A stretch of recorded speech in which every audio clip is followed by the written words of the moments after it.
አላሰበብኝም ኃጢአቴን አልቆጠረብኝም በደሌን ምሕረት ዓይኖቹ ሁሌ ያየኛል ጌታ በፍቅር ይወደኛል ጌታ በፍቅር ይወደኛል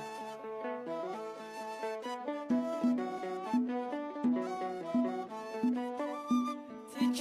ወጥቼ ይመቸኝ ብዬ በኋላ ሳዝን ሳለቅስ ቁጭ ብዬ በደሌን አይቶ ሳይጸየፈኝ ልጄ ነው ብሎ በፍቅር አቀፈኝ በደሌን አይቶ ሳይጸየፈኝ ልጄ ነው ብሎ በፍቅር አቀፈኝ አላሰበብኝም ኃጢአቴን አልቆጠረብኝም በደሌን